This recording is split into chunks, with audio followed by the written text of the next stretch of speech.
fine. Cheers. Yeah. Yeah. So, Nuno? Hello.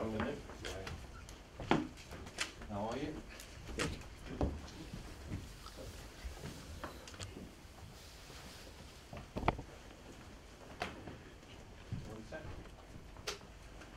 Yeah, just firstly, injuries and team news for the Villa game. Can you just run us through the situation? Not in bad shape. Most of the squad is fit and available. We've got a couple of doubts over Shaqiri, who hasn't trained this week. Give him a little bit more time. There's a possibility he might join in tomorrow. If he does, then he puts himself in the frame for the game. But we have to wait on that one. Mark Wilson's still got a little bit of an issue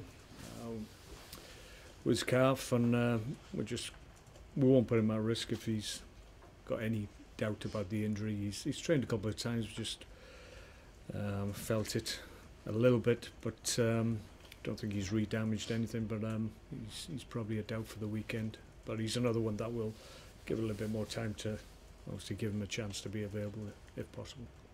Apart from that, that's probably it. Shaqiri's still 50-50 at the moment, is he?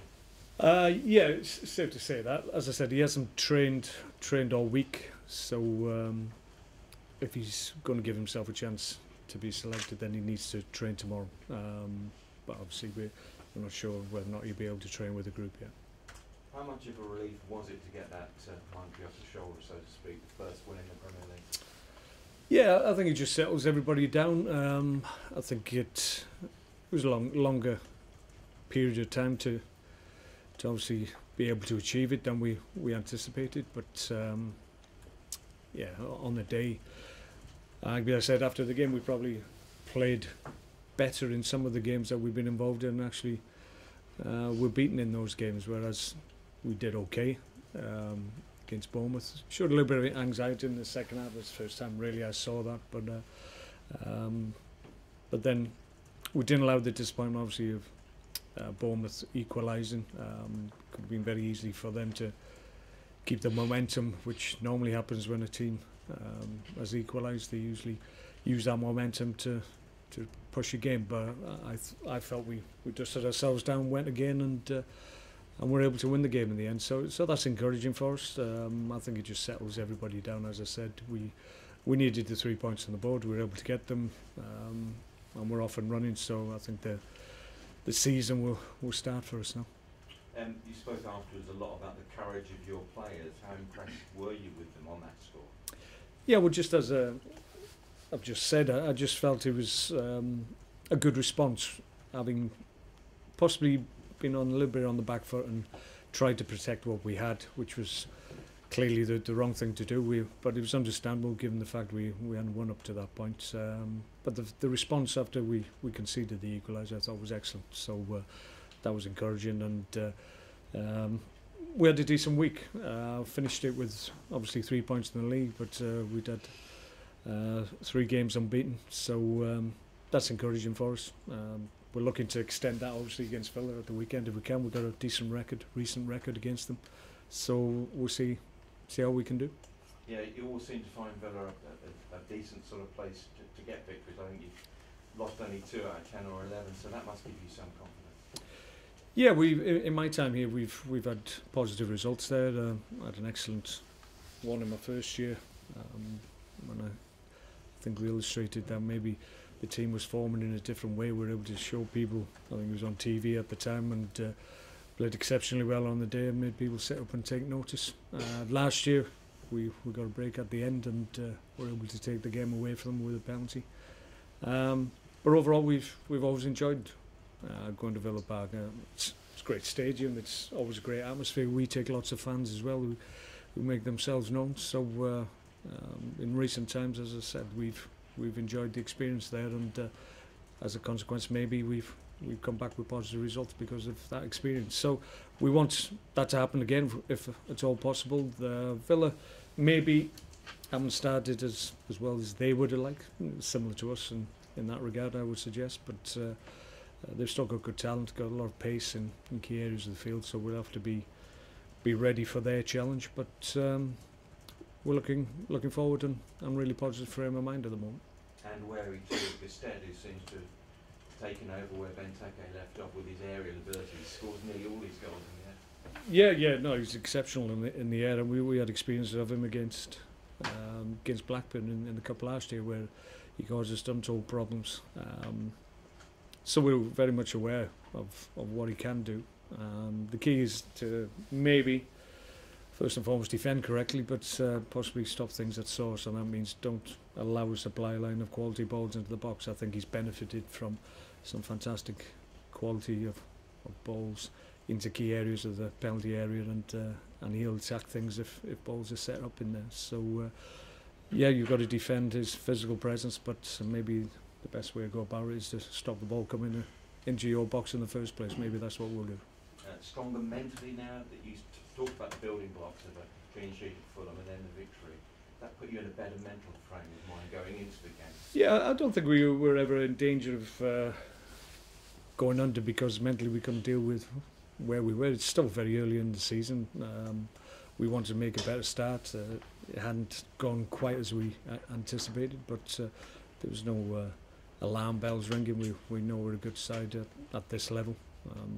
As the season progresses, we fully intend to show that, and as we've been able to do in the last 2 years. So the key was just to really get those 3 points on the board, and that just settles everybody down. It stops people panicking to a certain extent, and like I said, now we can start to build our season. It's very similar to the starts we've made in previous seasons here, and we've always finished strongly. I would always ask people to look at the season and the league table at the end of the season rather than closely looking at the beginning of the season and then reading too much into it.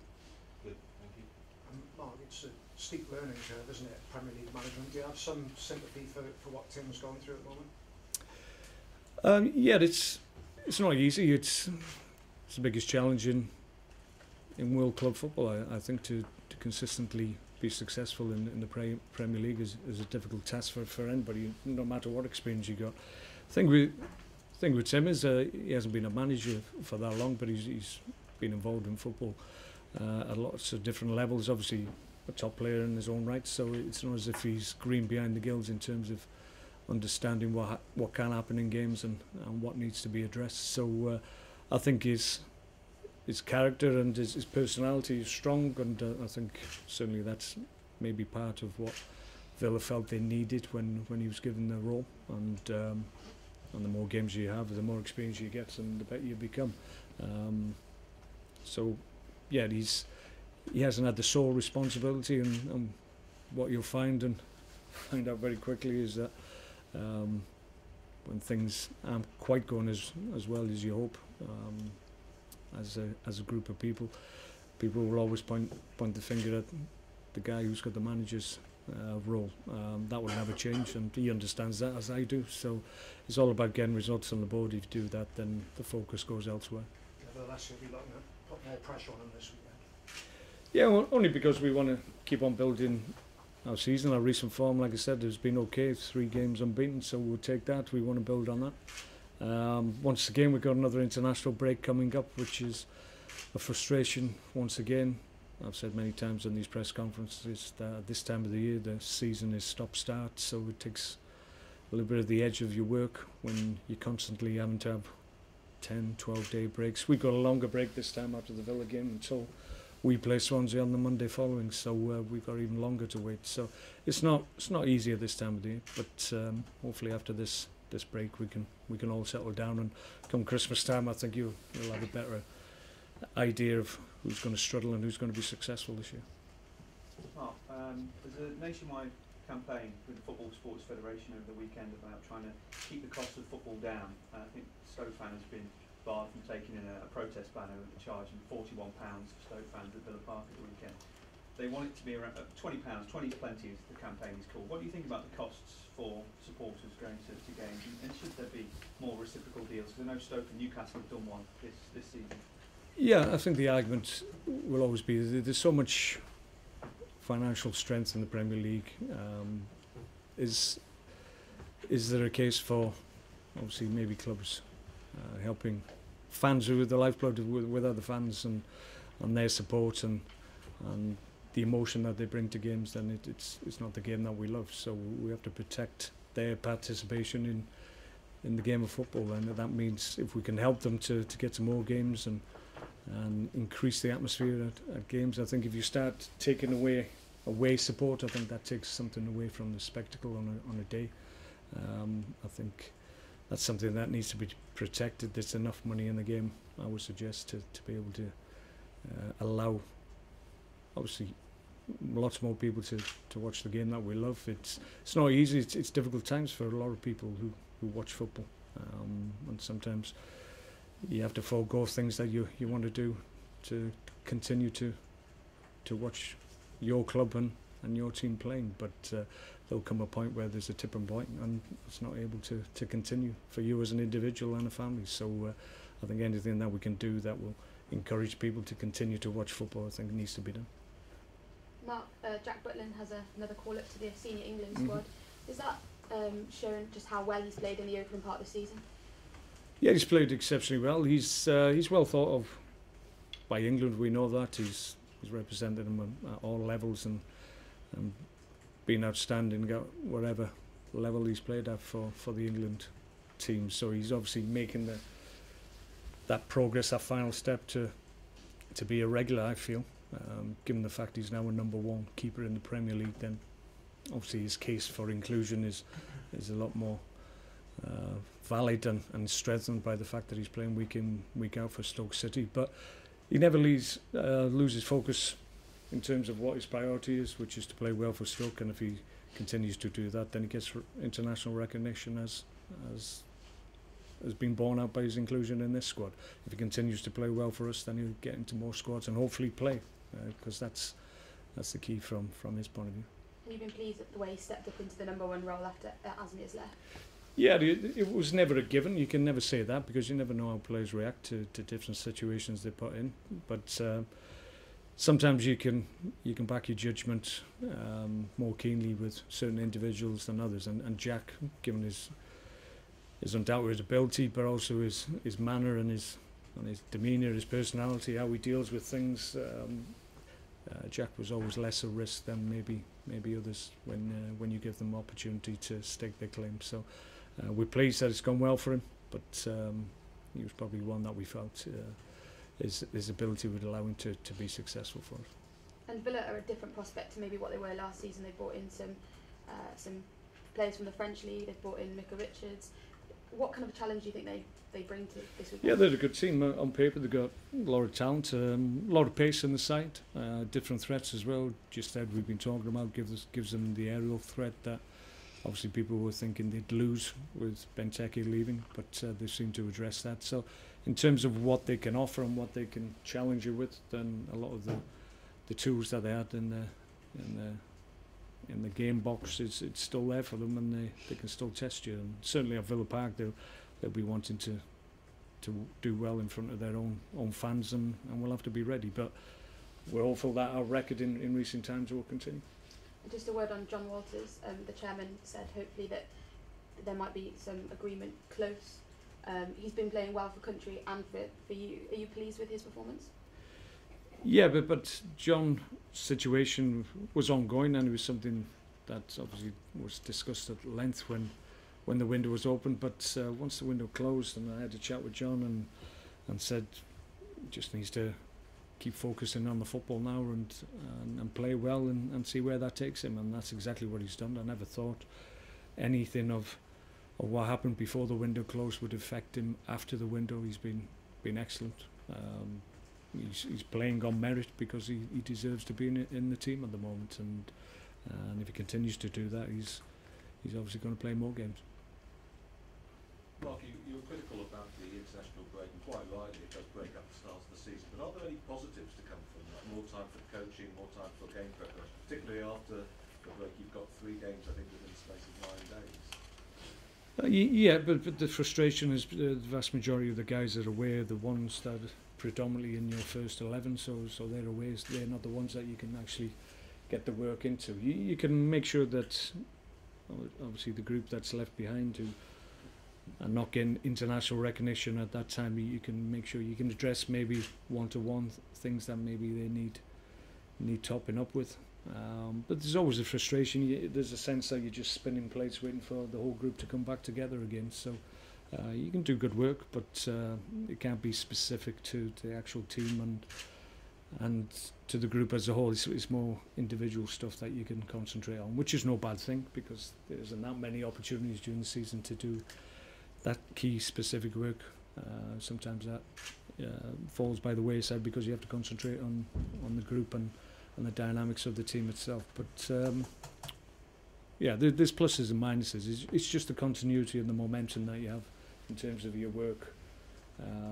That stops completely, obviously, after Aston Villa, and we have to wait 10, 12, 14 days, is it? I don't know, but it is a frustration, I think, for many. But some clubs deal with it better than others.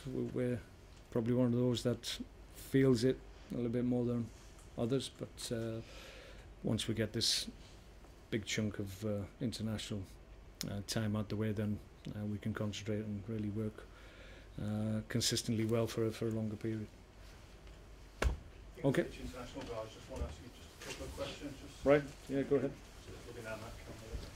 Just regards to Marko Aničević, how Yes. important is he as a squad member or a player for Stoke? He's playing exceptionally well at the moment, so we're really pleased with what he's producing. Marko is one of those talented players that on his day you can affect any game at any level, but probably his consistency is something that he needs to work on, but he's improved in that aspect of his play, and I think at the beginning of the season I think he's been one of our more impressive players, so we're hoping that's going to continue. Maybe the last season he struggled prior to Christmas to really have a positive effect on the team, but after Christmas he really came into his own and was really strong for us. But this year he looks really focused. I think he had a good pre-season and that's helped him, and as a consequence he's reaping the results now. Great stuff. Just same question for Thierry, how important is he to Stoke?